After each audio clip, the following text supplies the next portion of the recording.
Akwụkwọ ihe e mere nke abụọ, isi nke 23.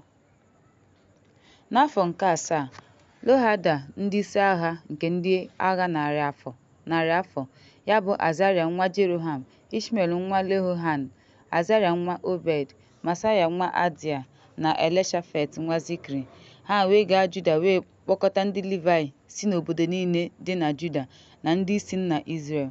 Ha wee bịa Jerusalem. Nzukọ ahụ dum zukọtara n'eze n'ụlọ Chineke. O wee sị ha, lee, ha ga-achị dịka Jehova kwuru. Nke a bụ ihe nwa eze gị ga-eme n'ime ụmụ Devid. Otu ụzọ n'ụzọ atọ n'ime unu na-abịa n'ime ndị nchụaja n'ụlọ Chineke nke ụbọchị izu ike nke ụbọchị 7. Otu ụzọ n'ụzọ atọ ọzọ ga-abụ ụlọ ndị nche eze. Otu ụzọ n'ụzọ atọ ọzọ ga-abụ ntọala. Ndị niile ga-eguzo n'ogige ụlọ Jehova. Mana ka onye ọbụla ghara ịbanye n'ime Jehova, ndị Livayị ndị na-eje ozi ga-abanye n'ụlọ Jehova, ma ewezuga ndị nchụaja, n'ihi na ha dị nsọ. Mana ndị niile bi na ya, ndị Livayị ga-agba eze gburugburu. Ha ga-echekwa Jehova. Onye ọbụla ga-eji ngwa ọgụ n'aka ya. Onye ọbụla ga-abanye n'ụlọ ahụ ga-anwụ.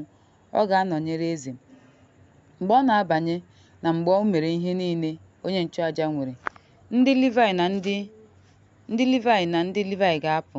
Ndị niile e nyere iwu, ha wee kpọrọ onye ọbụla n'ime ndị ikom ya, ndị na-abịa n'ụbọchị izu ike na ndị na-apụ n'ụbọchị izu ike, n'ihi na onye nchụaja enweghị usoro.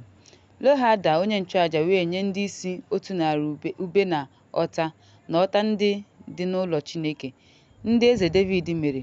O wee mee ka ndị mmadụ niile kwụsị. Onye ọbụla ji ngwa ọgụ ya n'aka ya, site n'akụkụ aka nri nke ụlọ ahụ gaa n'akụkụ aka ekpe nke ụlọ ahụ, n'akụkụ ebe ịchụ àjà n'ụlọ ahụ, gburugburu eze. Ha wee kpọpụta nwa eze ahụ, tee ya okpueze, nye ya ihe akaebe, meekwa ya eze. Jehoiada na ụmụ ya wee tee ya mmanụ, sị, Chineke kwuru, eze. Ma mgbe Atalia nụrụ mkpọtụ nke ndị mmadụ na-agba ọsọ ma na-eto eze, o wee soro ndị mmadụ bata n'ụlọ Jehova. Mgbe o lere anya, lee, eze guzo n'akụkụ ogidi ya n'ọnụ ụzọ ámá. Ndị isi na ndị opi ndị ọzọ nọkwa n'akụkụ eze. Ndị niile bi n'ala zukọrọ ọnụ wee fụọ opi. Ndị ọbụ abụ jikwa ngwa egwu. Ndị nwere ike ịbụ abụ nọkwa na-ekpe ekpere.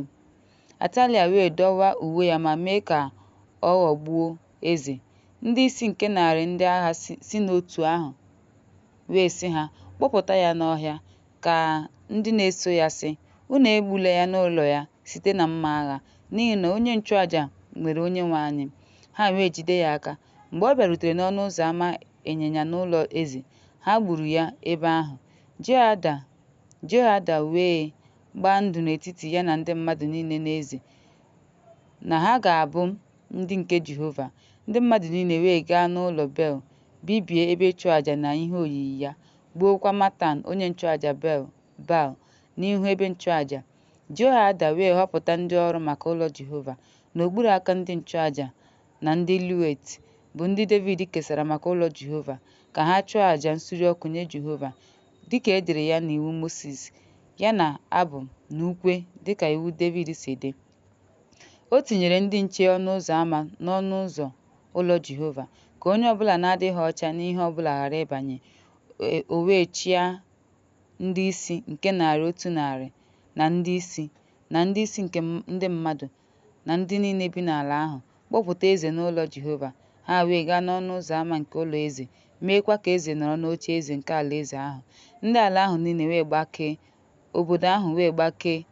Ha dara jụụ mgbe ha ji mma agha gbuo Atalaya.